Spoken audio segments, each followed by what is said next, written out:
can be a big enough job looking after one home, but many people buy a number of properties in the belief that investing in bricks and mortar is the best way to secure their future.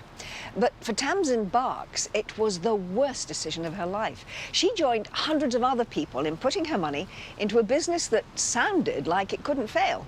Instead, it has cost her hundreds of thousands of pounds. When she separated from her husband in 2003, Tamsin Barks was facing an uncertain financial future. With 2 children to look after, she wanted work that she could do from home. So when a letter arrived out of the blue from a businessman offering an intriguing opportunity, she was keen to learn more. He claimed that he was a property expert, and he claimed that he would teach people the successes that had made him a very wealthy man indeed. They organised free sessions to share their expertise, so Tamsin went along.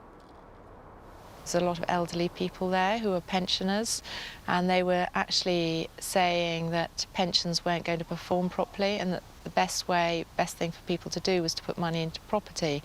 And they actually had an old couple there who were supposed to be members. They were claiming they were members, and they were claiming that they were investing through Inside Track and making some money out of this.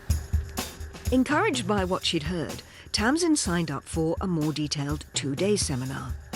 It cost her £2,500, but Inside Track had convinced her that there was big money to be made, and you can understand how.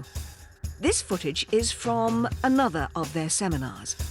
They certainly do like to stress the potential profits. Nice chunky lumps every time you do a deal. Nice big piece, nice big piece, nice big piece. At her seminar, Tamsin was told that she could get a discounted price on investment properties by buying through Inside Track's sister company, Instant Access Properties. She says they told her that not only would she cover her costs and make money by renting them out, but that the properties themselves would grow in value. Even better, professional and legal support would be part of the package.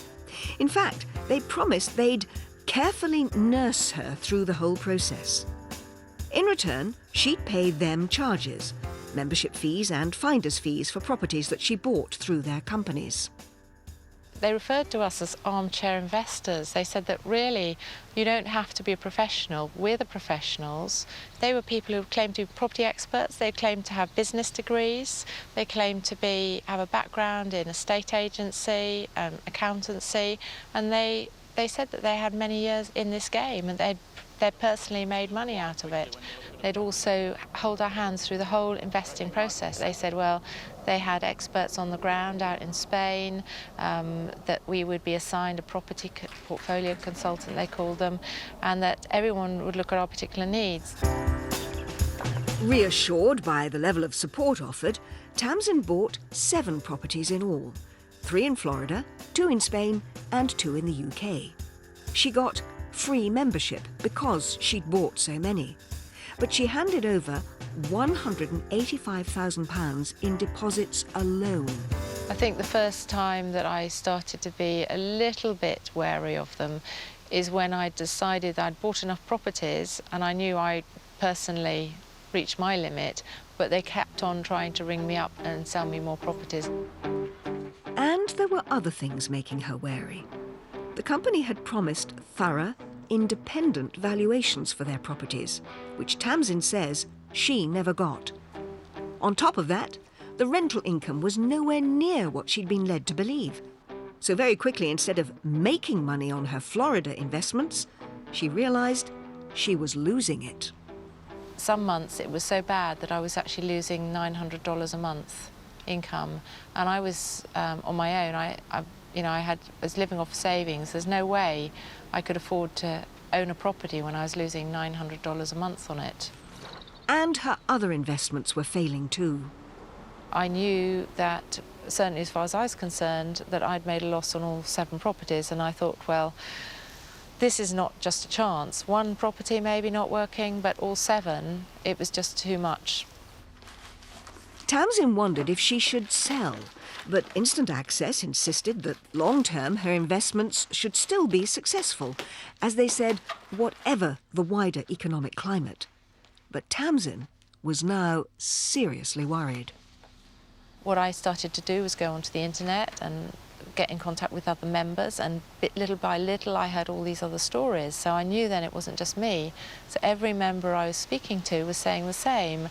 I searched on forums of other people who'd lost money. Some people had tried to get some compensation or some money back, and they'd had a very, very difficult time. But it was too late. In 2008, Inside Track and Instant Access Properties went into administration. Tamsin lost all the money she'd invested, the properties she'd bought, and her home. She's now facing bankruptcy. I realised that I'd lost £350,000. I'd lost all my father's inheritance, which was, a lifetime of his savings. I'd lost all the equity from my home, and I've always worked all my life. And I'd lost the opportunity to support my children through university. I can't afford things that I would have been able to afford, like taking them on holiday, going on really nice holidays with my kids.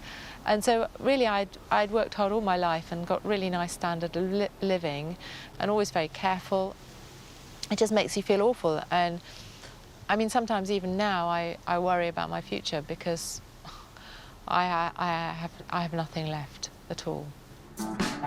So with Instant Access Properties in liquidation and Inside Track, formerly based in Norfolk, dissolved, Tamsin is now working with hundreds of other investors. What I'm trying to do is fight not only just for myself, but also for everyone else, so that we can together, collectively, hold these people accountable for what went on in this company, and send out a very, very clear message to stop any copycats, anyone who might like to copy this company. Inside Track and Instant Access Properties deny any wrongdoing and describe Tamsin's allegations as groundless. They say she and the companies themselves were victims of the global financial collapse. But Tamsin is battling on, although it's going to be a long and expensive process.